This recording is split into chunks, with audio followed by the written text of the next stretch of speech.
Hey everybody, welcome to BuzzKut Radio. I'm your host, Concrete Barber, and we're brought to you by Ultimate Edge, Michiana's first choice in decorative concrete. And with us today, we have Stan. And Stan, what do you do? Good morning. We are concrete and excavation contractors. So a little bit of everything, but our main focus has always been decorative concrete. But in the last couple of years, we've grown into some excavation work, construction trucking, kind of full service concrete flat work contractor. We don't get into foundations at all. Dude, I don't blame you. How'd you Right? How'd you get started in the first place? I would say I'm third generation. I mean, my grandpa was more of a carpenter and then would get into masonry work, but my dad for sure was a concrete guy. Then I worked for my brother for a while, and then I think this is the 14th season that I've been in business for myself. What made you decide to go for it or give it a try 14 years ago? Mostly wanting to do things my own way, or the way I wanted to the work I wanted to pursue, number one, and the way I wanted to do things, I guess, was the biggest push for it. And do you always know decorative? Because that's hard. That's not just pouring a driveway or a patio. What's that now? Like pouring decorative is hard. So did you know you wanted to do that right from the start, to be different in concrete, or why decorative when you started? Yeah, as I was starting, two of the biggest companies and biggest names in the area were starting to slow down. They weren't necessarily out of business yet, but Concreations and Al Fry was on their way out. Al wanted to retire, and then Dennis Miller was starting to downsize or slow down and headed into retirement. So I knew there was going to be a need for it. And it was also just the side of concrete that I was always interested in. Did you get to mess with it much before you really got into it for yourself? Oh yeah. My brother would pour decorative. Had a couple buddies in it too, so I was around it enough to mess it up a couple times. But starting out, yeah, too. I mean, I would pour patios for family members, and luckily they moved away from a couple of those houses, so I don't have to see those patios anymore. But that's kind of the start you get. Even when I started my own business, there's a couple of pretty rough looking 10x10s out behind my shop, but it's kind of the investment you have to make into it, and you go to, you spend money and time to go to trainings, and that was always helpful for me to get out of the area, meet other contractors you almost got more from the other contractors at trainings than you did at the actual training, just bouncing ideas off of guys outside of your market that'll share ideas. And it's kind of like almost like an echo chamber in some like local areas when it comes to whatever kind of trades, because all the information's kind of the same and everybody's kind of generally doing the same thing. And I feel like the customers more or less want similar things because they're seeing each other's houses or things. That's true for sure. Yep. So when did you start doing some of the excavating and some of the other stuff? Like how many years ago was that? Kind of from the jump, if you will. Whatever we could do with a mini excavator and a skid loader, and a small dump truck. But I was definitely around that growing up. My brother and a couple other guys working for my brother and my dad, we did some pretty major excavation work. So I always knew, not necessarily that I wanted back into it, but it was a need. It really goes hand in hand with, especially the concrete prep side of it. If you can be one call, one bid for especially maintenance managers for facilities, that's always gotten us ahead of the game, if you will. If they can have the demo and the prep and everything and the concrete work all in one bid. One-stop shop. Yep.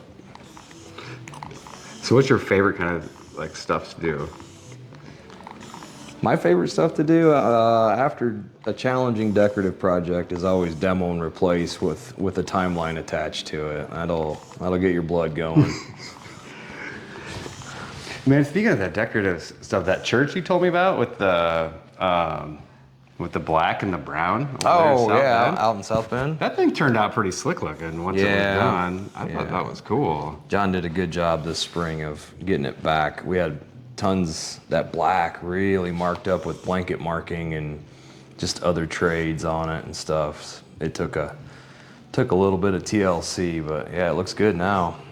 So what did you do to bring that kind of back? You can get those marks out, or? Yeah, it's a product called from Deco Creek called Revival.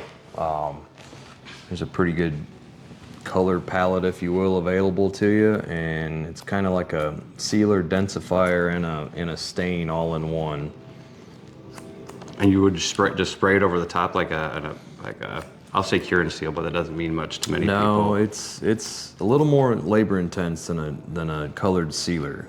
You have to almost work it in with a stiff brush, and you like roll it out, and then you work it into the surface until it dries up on you. So large areas, there's some guys that you get pretty tired by the time. We've done a couple driveways with it too to kind of even up the different ages in a driveway. Oh, really? Yeah, so you're three different, pores or ages of a driveway by a couple years apart. It won't make it like perfect, but it'll definitely even it out where you can hardly tell. Dude, that's pretty slick. Yeah. And we're using it a lot too on really old stamped and colored concrete, like your old red concrete that turned pink on you. That everybody knows about that, right? Yeah. So you strip all the old sealer off, and then you can use this Revival and color change it if you want, and then you re-antique and put a nice shiny sealer over the top and a brand new patio. And so is learning about those kind of things and those different ways to do that, is that something you enjoy? Or is that kind of more of the work?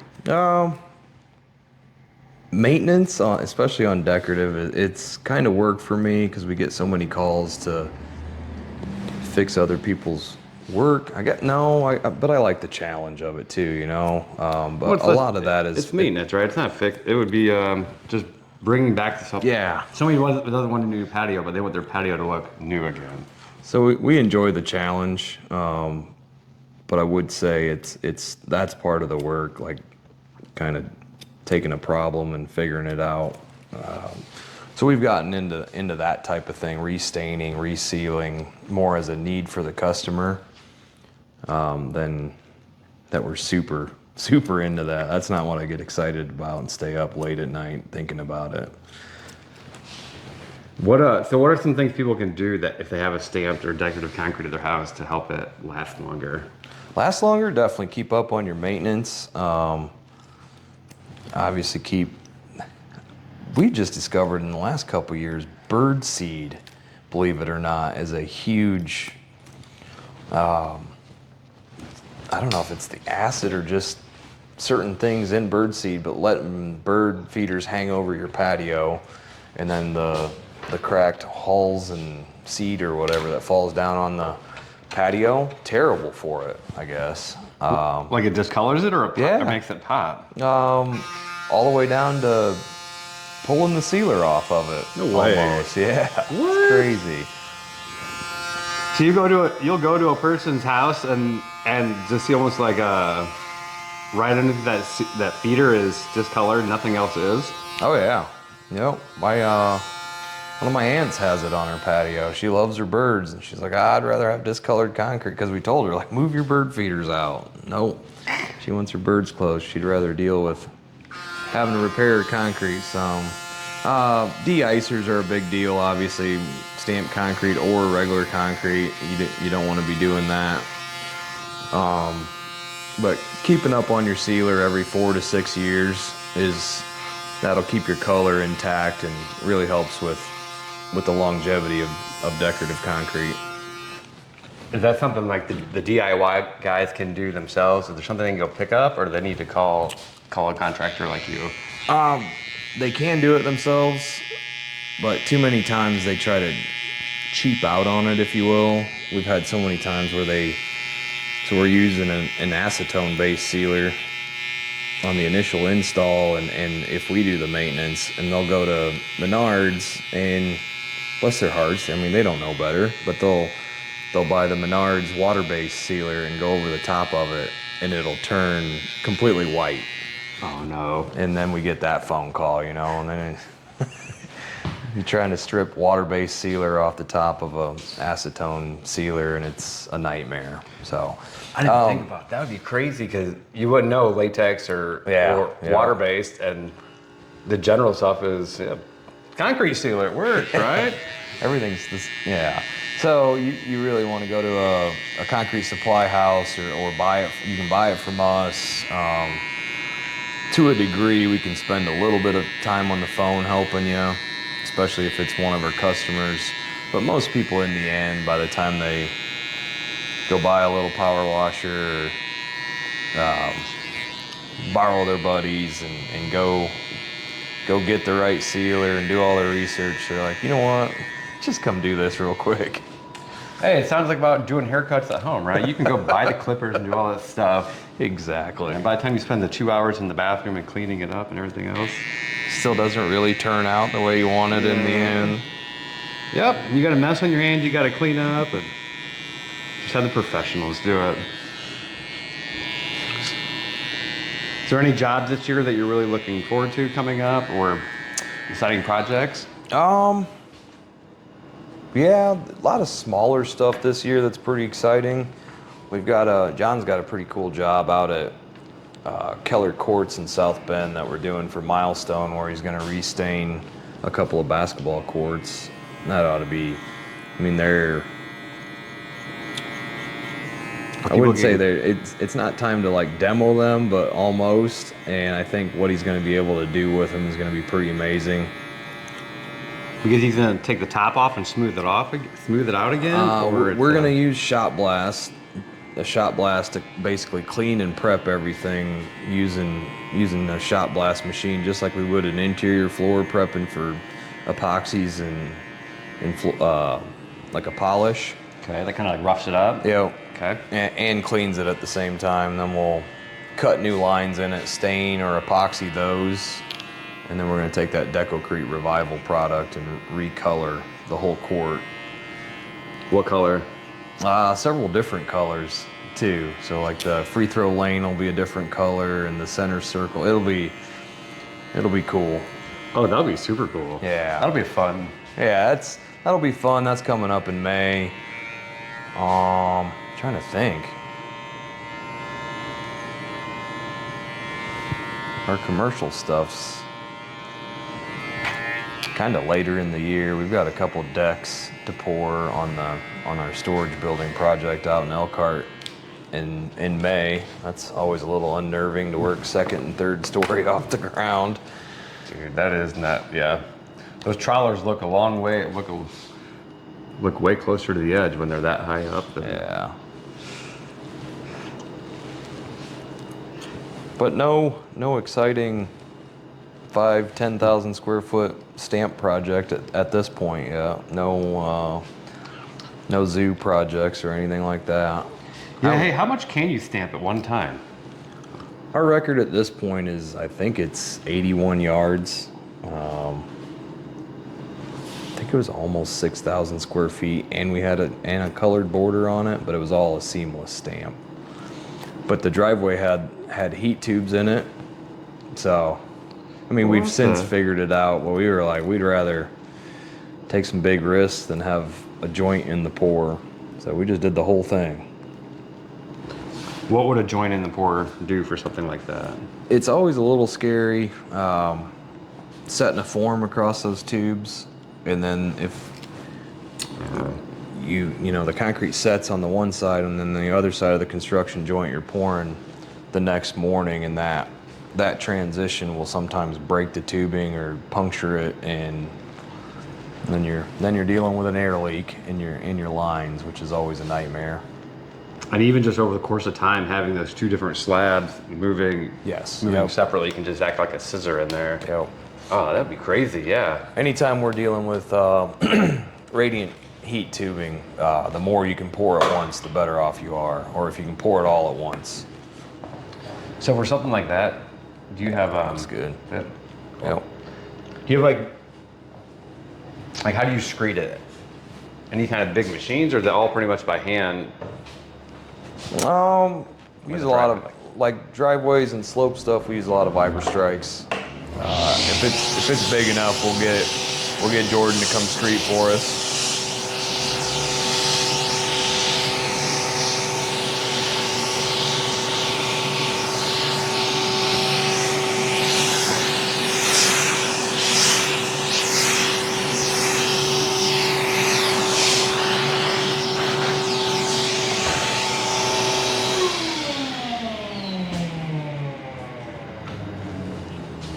So any of our big floors, anything like that, anytime we can get a laser screed on it, we'll hire that out.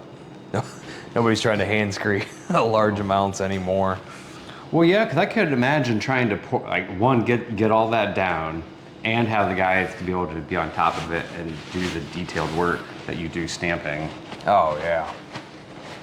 It's one thing to just broom it or have a pretty standard finish, but to go back and stamp it is, you can imagine that timing. And yeah, if you're doing what we call a pattern stamp or anything with mortar joints in it, more than a seamless just texture, we're almost never pouring more than 20, 25 yards at a time, and even that's pretty big. Like, you're gonna have almost everybody available to you on the job that day. And until that thing is stamped, is it pretty nonstop? Like, is there a downtime between pouring and stamping? Yeah, on a pour, I mean, any pour, 20 yards or so, you're gonna have a pretty good window in between. That's become a challenge in the last 2-3 years too, is just, seems like our concrete makeup is changing. Hopefully I don't get in trouble for talking about this too much, but that's our biggest complaint currently with our concrete suppliers, is the working window of the decorative mixes. So it seems like it's, you pour it and then the bleed water's coming off, it's slowly setting up, and then boom, it's 20 minutes later, it's hard or too hard to stamp. So we're trying to figure out admixtures and things to get us a bigger or a longer working window. It's almost like it's sitting on top of plastic. Yeah, it's that type of set, and we're getting that over a gravel base on an exterior patio, and it's frustrating. Have you messed with putting like a super plasticizer or something like that in it? Yeah,